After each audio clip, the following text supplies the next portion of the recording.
In this lecture, we're going to discuss and learn about giant covalent structures. Previously, we had studied simple molecular structures. So, giant covalent structures, I'm going to first list the types of giant covalent structures. One type of giant covalent structure, it's related to carbon. Carbon exists in two forms. One is called diamond, and the other one is called graphite. These are collectively known as allotropes of carbon. So they're called allotropes of carbon,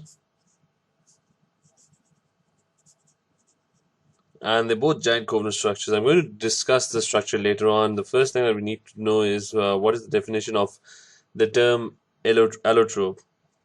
Now, allotrope is two different forms of the same element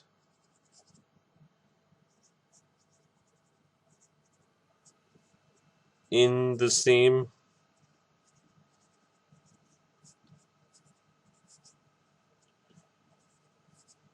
physical state. That is what is meant by allotrope. So diamond and graphite have two completely different structures in solid state, although they are the same element.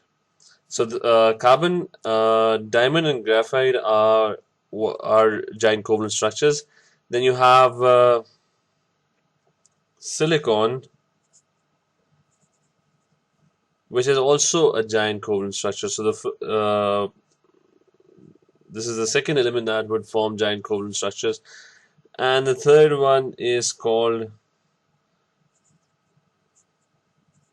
silicon.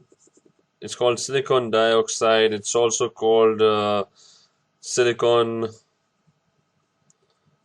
4 oxide. The formula of it's SiO2. The other names for this compound are this is silica. It's also called sand.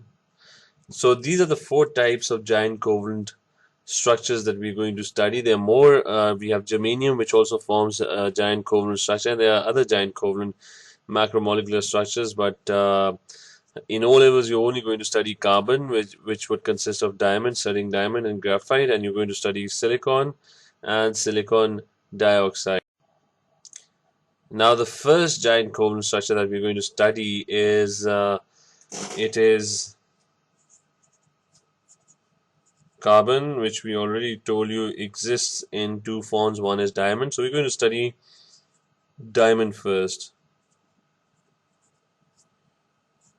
Now, if you remember, carbon had 6 protons and it had an atomic mass of 12. That means it has 6 electrons, and there are 2 electrons in the first shell and there are 4 electrons in the second shell.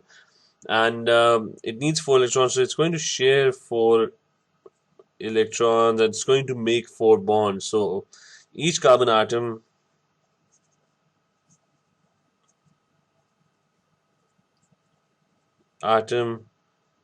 is going to make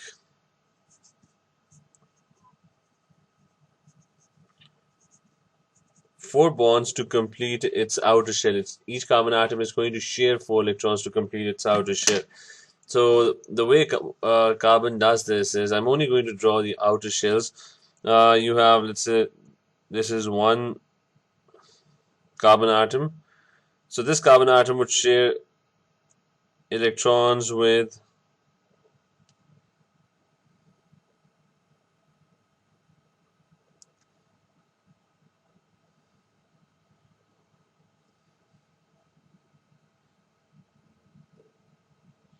so this carbon atom is sharing electrons with 4 other atoms, and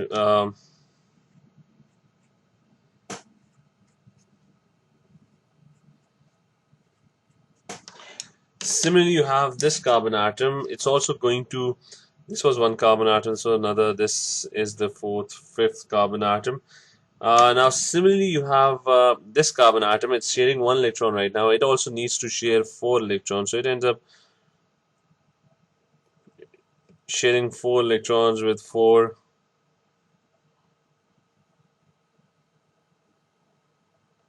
other carbon atoms.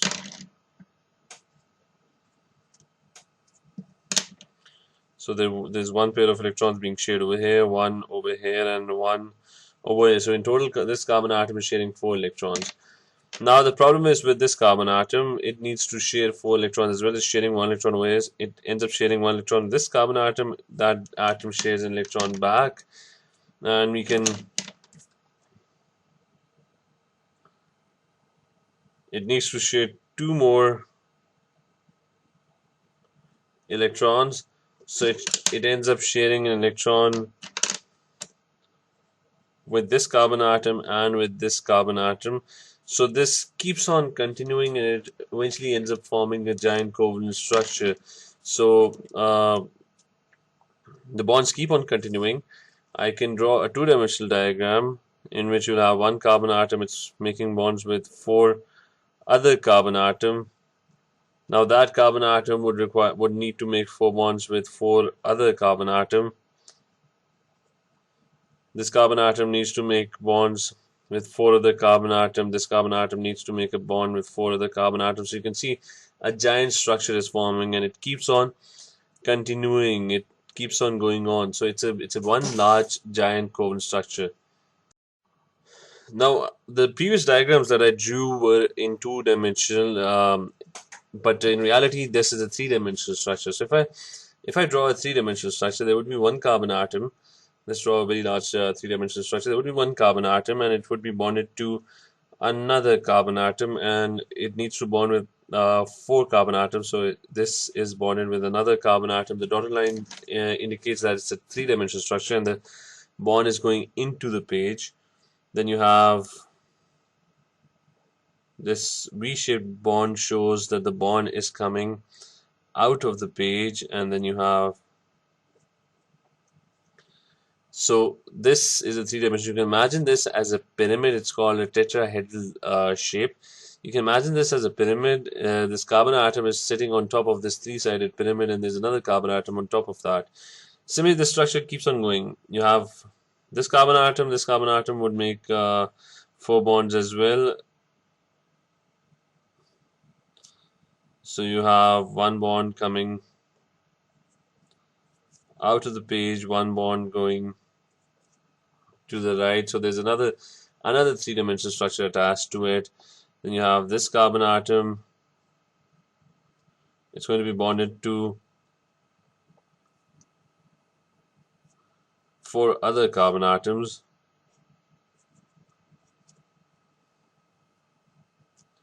Then you have this carbon atom. It's going to be bonded with 4 other carbon atoms, and you have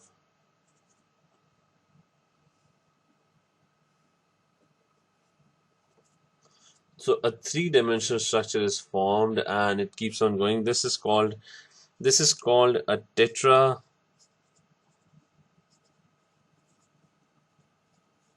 shape or structure. It's a tetrahedral shape, and each of the angles that are being made by these carbon atoms, the angle between these bonds, the angle between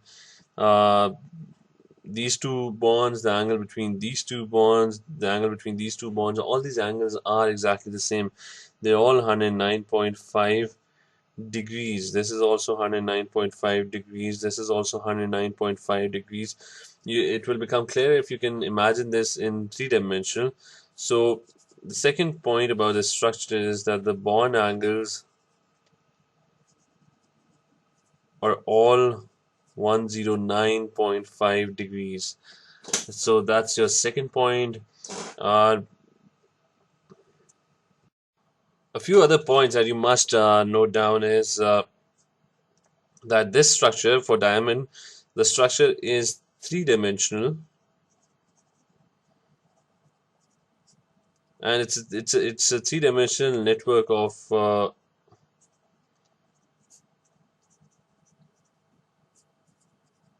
covalent bonds. One other thing we must keep in mind, we already know this, and that point is that each carbon atom is making how many bonds? Each carbon atom makes 4 bonds. Plus, the last point is going to be that there are no free moving electrons in diamond. So there are no free moving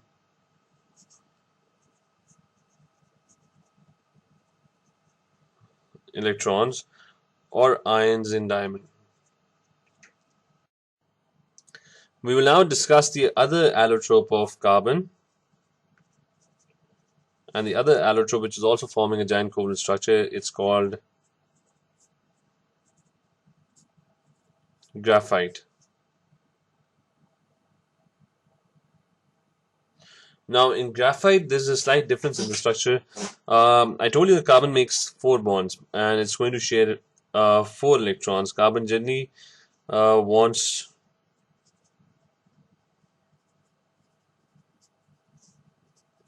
to share 4 electrons, but in graphite what happens is that carbon but in graphite carbon shares 3 electrons and the 4th electron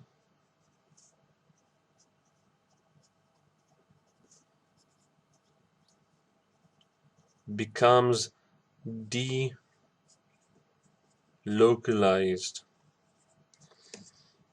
We can and I'm going to draw the structure now. You have one carbon atom and that carbon atom would be bonded to 3 carbon atoms. Similarly, it's a giant structure. This carbon atom would also be bonded to 3 other carbon atoms. So there would be this carbon atom would also be bonded to 3 other carbon atoms. This carbon atom would also bond with 3 other carbon atoms. This would also bond with 3 other carbon atoms, and this would bond with 3 other carbon atoms, and it will keep on continuing like this. We can draw another one. This carbon atom would be bonded to 3 other carbon atoms. This would be bonded to 3 other carbon atoms. So it's a hexagonal structure, and it would be a layered structure. So it's a hexagonal. Let me write this down. This type of structure, it's hexagonal. The shape of the structure is hexagonal. It is two-dimensional. So it's a two-dimensional layered structure, which means that you'll have sheets of graphite. There would be one sheet, and there would be another one. Let me draw the other one. Let's say there's another one over here. It's carbon, which is bonded to. Let me quickly draw this.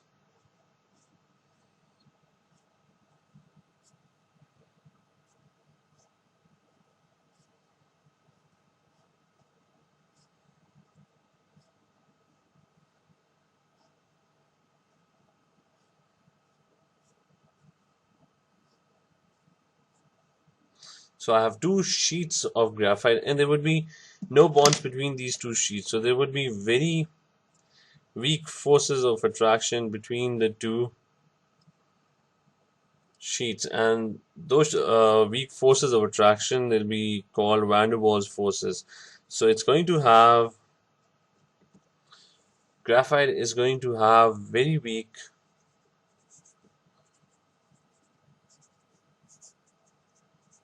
forces of attraction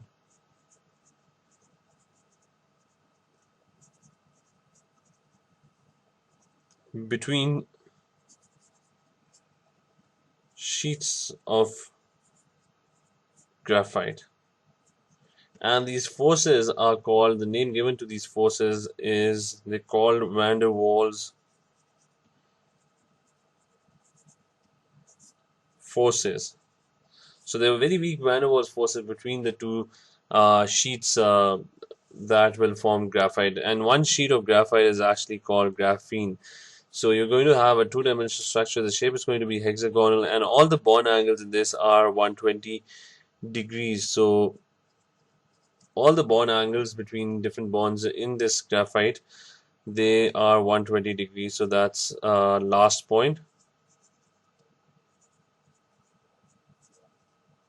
And one additional thing is that carbon was making three bonds, which meant that the fourth electron is going to become delocalized. So graphite also has delocalized free moving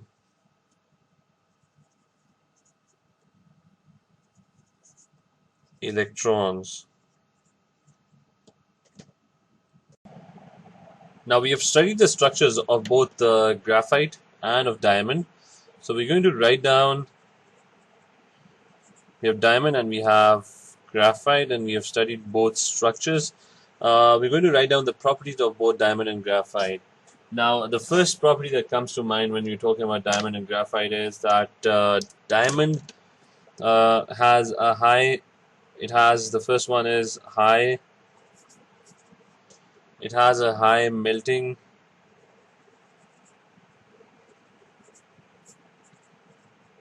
slash boiling point. And similarly, graphite also has exactly the same property, that it also has a high melting and boiling point.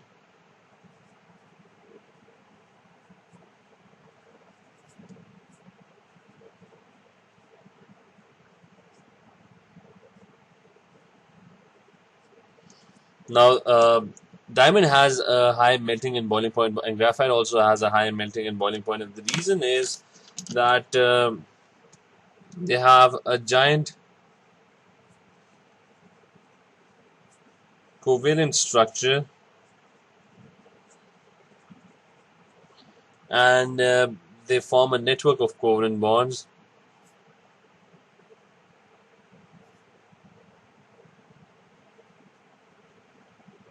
forming a network of covalent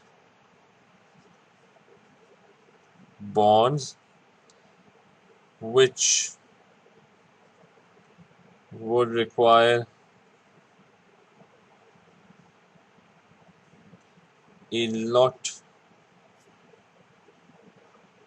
of energy for breaking them apart.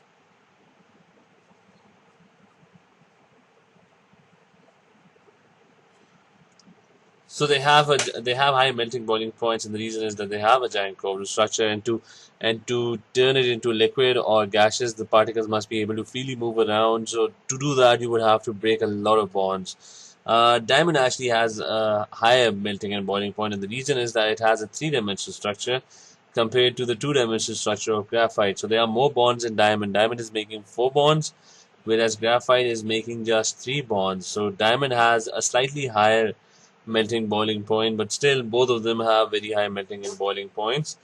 The second property that we're going to discuss is related to the conduction of electricity. The second property is that diamond is not a good conductor of electricity. So we can write down that there is no electricity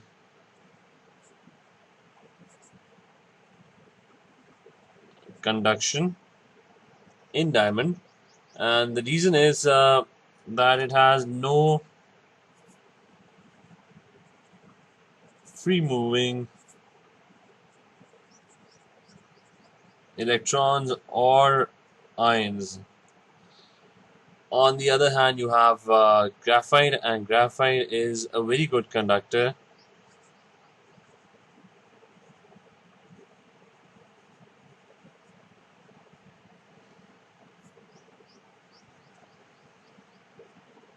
So graphite is a very good conductor of electricity, and the reason is that it has free moving delocalized electrons.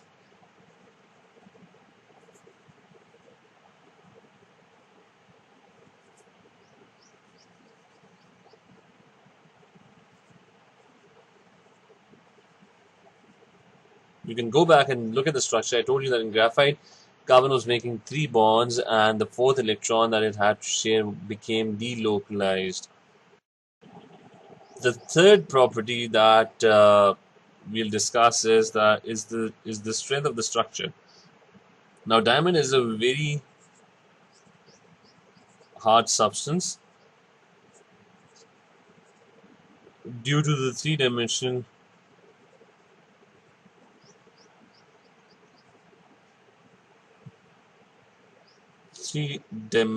network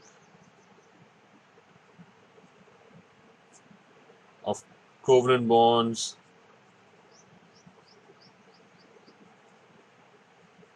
which results in a giant structure being formed. So it's a very hard substance due to the three-dimensional network of covalent bonds forming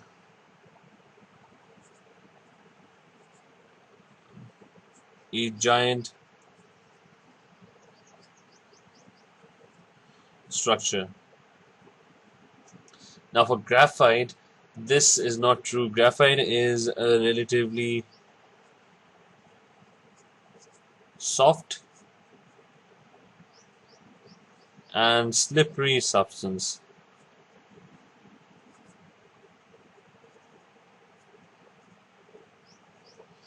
And the reason is that the layers, graphite exists in two-dimensional layers, sheets of graphite, which have very weak intermolecular forces called van der Waals forces, and those layers can slip and slide over each other. So layers of graphite have weak van der Waals forces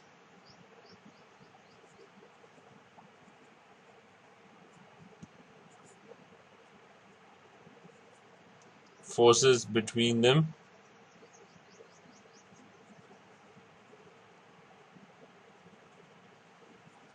hence they can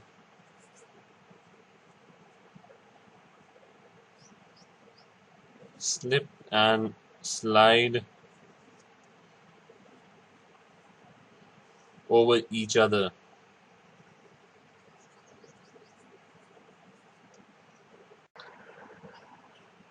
The last thing that we're going to discuss is are the uses of both substances. The uses of diamond are, the number one use is in jewelry because it's a very shiny substance. It's also used for cutting in drill bits, and the reason why it's used for cutting is because it's a very strong substance. On the other hand, the uses of graphite, they include, the first one is that they are used because they are very good conductors of electricity. So you use them as electrodes in batteries,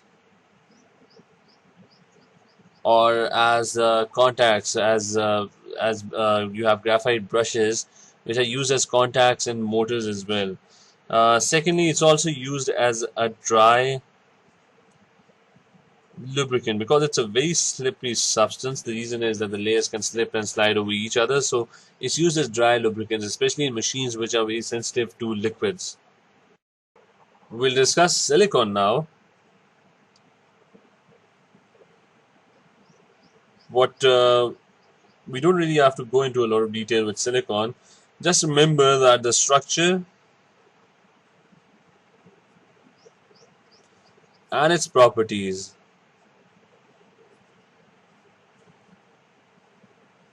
are similar to that of diamond. It's a tetrahedral three-dimensional. You can look at the structure of diamond and it's pretty much exactly the same. The only difference that's going to be is, although it's going to have a very high melting point, but the melting boiling points are going to be relatively lower melting and boiling points compared to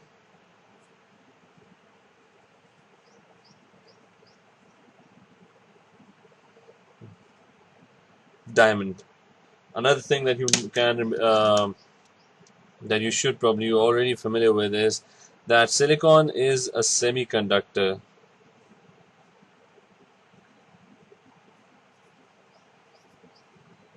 So it's a semiconductor, which means that it's used to in making chips, electronic chips, etc., circuits, transistors, etc. They are used to make. They're made by silicon. The last giant covalent structure that we're going to study is silicon dioxide.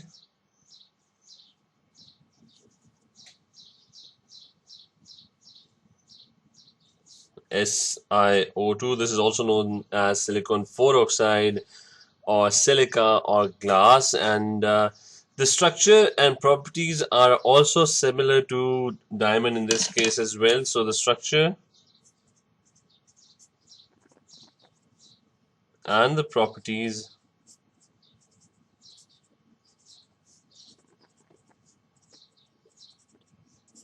are similar to diamond,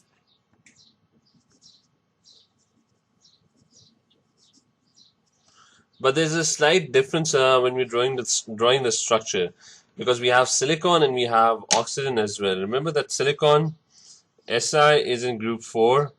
It has 14 and 28 is the atomic mass, so it has 4 electrons in its valence shell. The electronic configuration is going to be 2, 8, and 4. It needs 4 electrons. It's going to share 4 electrons. It's going to make 4 bonds. So Si makes 4 bonds.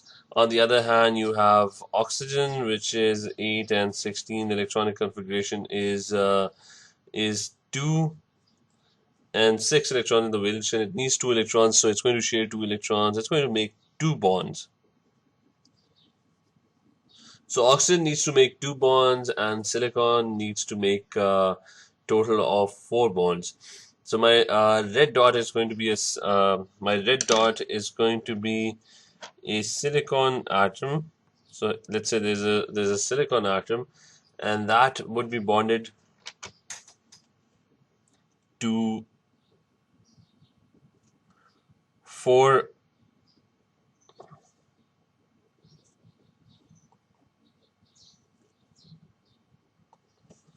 So that silicon atom is bonded to 4 oxygen atoms, and oxygen atoms are drawn with green circles. Now it is a tetrahedral structure similar to diamond, and the angles are 109.5 degrees. But if you can see, silicon has completed its 4 bonds, but oxygen needs to make how many bonds? It needs to make 2 bonds. Right now, this oxygen atom is making only 1 bond with this silicon. So what it does is that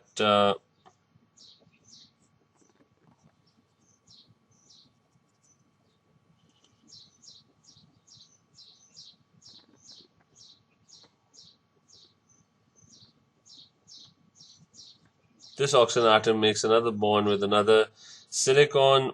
This oxygen atom makes another bond with another silicon. And this oxygen atom makes another bond with another silicon atom. Similarly, this oxygen atom makes another bond with another silicon atom. So again, a tetrahedral structure, and it's still not complete.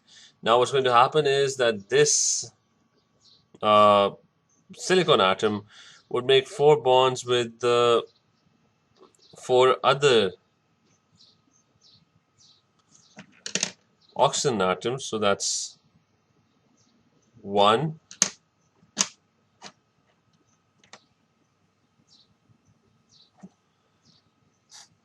Then you have